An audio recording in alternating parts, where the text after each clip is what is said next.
Alright, so, after the villain reveal, then we have to cut to the good guys, and then the signal pops up for a moment and then disappears. That's kind of typical of Unicron, I suppose. You always kind of typical of most movies.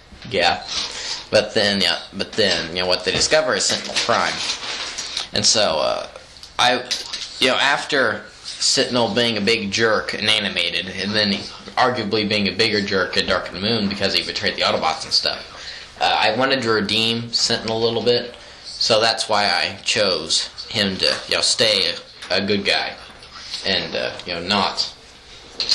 not be this big jerk, because Sentinel in this movie is actually what we kind of were expecting of him in Dark of the Moon until he pulled the big switcheroo on us. So kind of noble, ancient and noble, and I'm gonna do whatever it takes to rule peacefully and stuff. Yeah. And this little flashback sequence on Cybertron. I always get annoyed when I was annoyed at Transformers Prime, like they showed the Cybertron sequences, and RC, Cliffjumper, and Starscream looked exactly the same in their Cybertronian forms, and they looked exactly the same as their Earth forms, and I get annoyed when they do that, because they're not going to have motorcycle parts on Cybertron. Yeah. So that's why I used the Bumblebee and Optimus Prime toys from War and Fall of Cybertron. But then for Sentinel, I couldn't really use anything, so I was forced to have to go with, the Dark of the Moon form, which, it irritated me just to film that because it did that.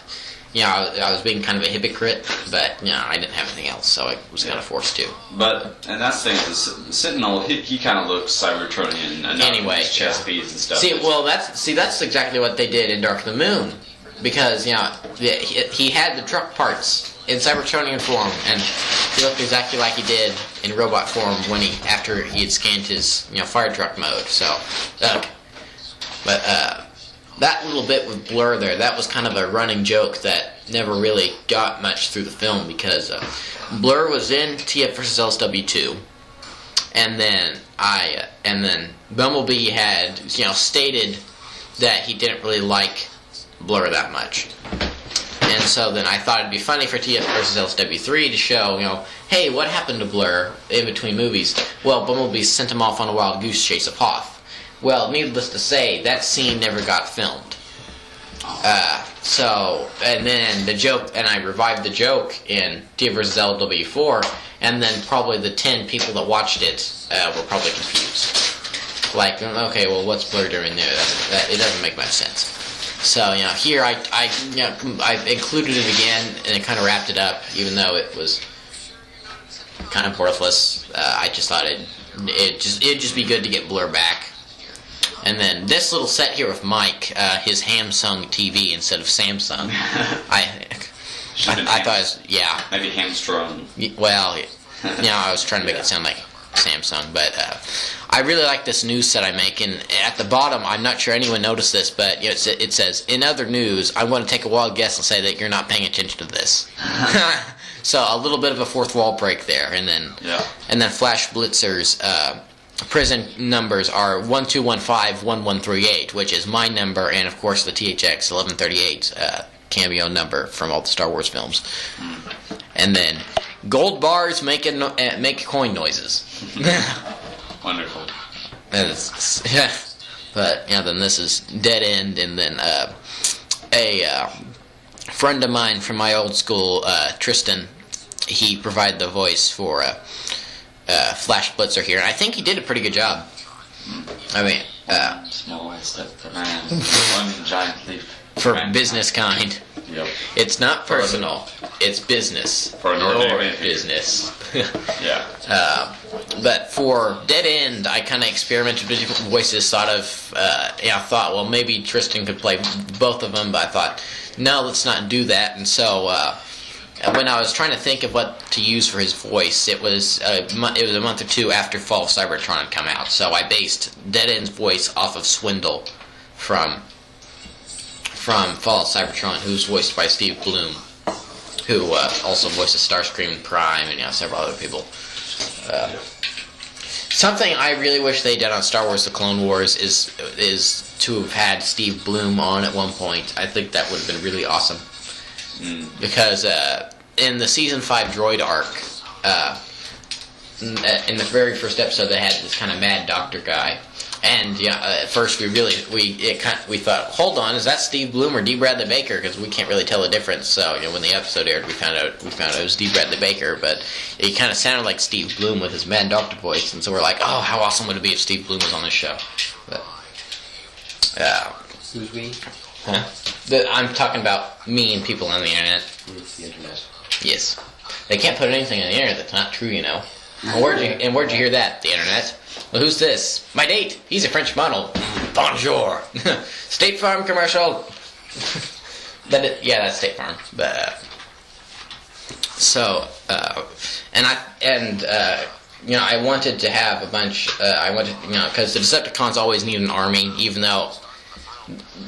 That's one problem I had with Prime, is that there was only like 3 actual Decepticons, and then the rest of them were a bunch of drones. They were just kind of useless. They were cannon fodder, and it was the stormtrooper effect. The heroes are vastly outnumbered, but then the baddies can't shoot anything. Save their life, literally. Bad shots, and one shot will take them out. Where Megatron will just take 5 or 6 without any effect. Yeah. And yet, those little Viacons just, even Starscream, he got shot up a couple times, and he just flew away screaming. And then, there's an encrypted file with an embedded message. But, so then this little part where Sentinel wakes up, I think is kind of funny because, he kind of rides and shine and he hits Lumpy in the process, so he goes flying. But of course, he's perfectly fine because his armor's indestructible. So, and Perceptor and Brawn shoutouts there. They were some of my favorite characters from G1. Perceptor. Did he actually work as an actual microscope? Did that original figure actually work? I doubt it. But his alt mode was a microscope, but I don't think you could actually use it as a microscope. That would be cool if they actually did have like a little bit of magnification, Yeah, more like a pair of small toy binoculars. Yeah. Cheapo binoculars. Yeah, or worth about 50 cents, but it would have been cool. Yeah, but I don't know because I haven't actually seen an actual Perceptor toy. But I thought it was funny when we watched those old Hasbro Transformers commercials. How when it showed Blaster, it said not an actual working radio. Yeah, but that would have been the awesomest thing if the original Soundwave actually worked as radio, which you probably wouldn't have considered. You had to fit all the little mini-cons in there with it, but if it was an actual radio and it's just, they probably couldn't have done then, but they could probably do it now. Well, actually, they have done it because I think about 2 years ago they came out with 25th anniversary Transformers 25th anniversary or what toys or whatever, and then one of them was an actual working radio Soundwave. So. Okay. So. It's so funny to see the evolution of these things over the years. Originally Soundwave was a cassette player, and now he's this satellite. Or, as in Transformers Prime, he was a Predator drone. So, it went from very old to very modern. But then again, that was modern then. It's just been 25 years since then.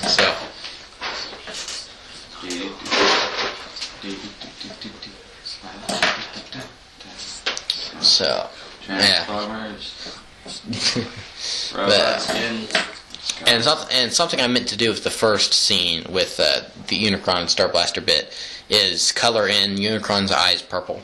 Kind of give that distinction, but I forgot to. So in that scene, his eyes were purple. And then here they hear Mudflap and Skids pass by a tree, Jar Jar, and a little vendor about 3 times, and then Optimus Prime and Sentinel pass by an alien in a tree several different times. I filmed. I only took 5 shots, and then I just repeated it over and over and over to make it look like movement. And they transform, and then this I think turned out really good, where Sentinel's overlooking Mos Eisley. I think that turned out pretty good. Majestic. Yeah. Well. Yeah, it's funny he says majestic and peaceful as he's looking at the most wretched hive of scum and villainy. So that's a bit funny. And then he steps on Steve, so... at the end of the credits it says Steve died 6 times. I think it was more of that, but I couldn't count, and I just wanted to be through with this, so... There's that. He died 6 times. Close enough. Yeah, it's close enough. Ooh, yeah, new Megatron. Yes, new big Megatron. I kind of learned throughout the filming of this film that not all Transformers stand very well on base plates. Like Sentinel Prime, oh my gosh, I was so happy when I was done with this scene because he was terrible at standing on base plates. He was the worst out of all of the figures. Wow. And then this scene, this is kind of based off of where Sam arrives at college near the beginning of Revenge of the Fallen and from the first episode of Transformers Prime, where Jack is working at KO Drive-In, and then that says, anything else? Yeah, some advice. How do I get an awesome job like yours? And so that was kind of based off of that. I thought we hadn't seen Bumblebee or Mike in a while, so I thought what are they doing? And it was a good transition from Megatron starting to lead his army to attack Sentinel Prime, and showing the actual attack here. Yeah. So, and then Mudflap and Skids being very Mudflap and Skids. Oh yes, sir, we're gonna rock and roll. So I wrote that in the script, and it had a bunch of red squiggly lines under it. I remember, and then when we went to record dialogue, I was wondering if you were gonna realize what that was, how you were gonna say that, and then. Or if I was going to have to tell you, and so I just let you record the line, and then you got it right off the bat, so happy about that. And then Skids jumping on top of that vehicle. This, I think, is probably one of the best fights out in the film, out of the entire film, just from the whole thing. I think it turned out really well, and of course, it had the Scorponok theme to it, which is... it's pretty awesome. Of course, we get the da da da da da da da da near the end of the sequence. Here it comes. There it goes.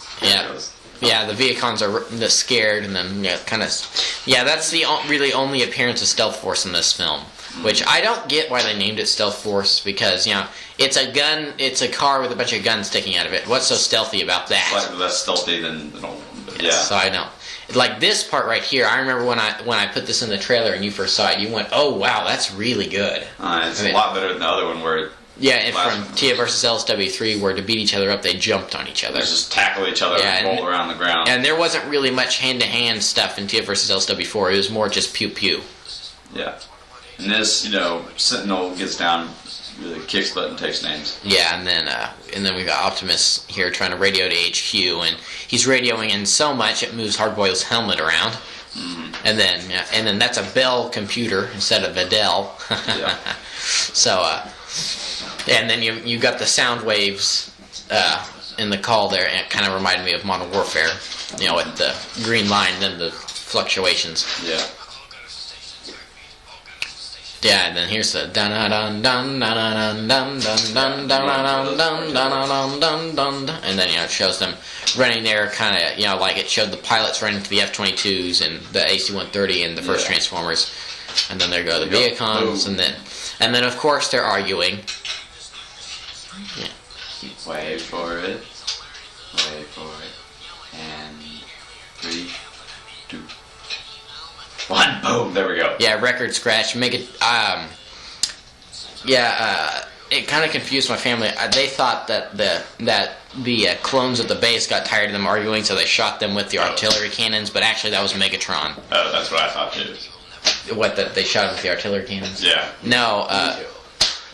Well, see, that's why I made the explosion blue, because, when Megatron shows up, the first thing he does is shoot at Sentinel, and his explosion is blue, where the explosion from the artillery cannons was orange. So I try to make that distinction. So I like this fight. Yeah, even though it is kind of short. Because whenever I film this stuff, it always seems like it's longer, and then I put it together, I'm like, oh, that's 3 seconds. So, yeah. Which, it disappoints me sometimes, but, oh well. I mean... No, but still, this fight between them didn't really need to be that long anyway. So I mean, Like, that running sequence, that took me like an hour and a half just to do that one. Well, okay, that's an exaggeration, but it probably took me a half hour at most just to do the running sequence because he kept falling over. Okay, that's an exaggeration in itself. It was probably 15 minutes. But that's still a good amount of time just to do that one little running sequence there. And then one thing I liked when I edited this was the plasma trail that that magically disappears. But the plasma trail that Megatron left on the ground, and when he was trying to transform the little droplets of plasma were leaking on the ground. So I thought that was a nice touch.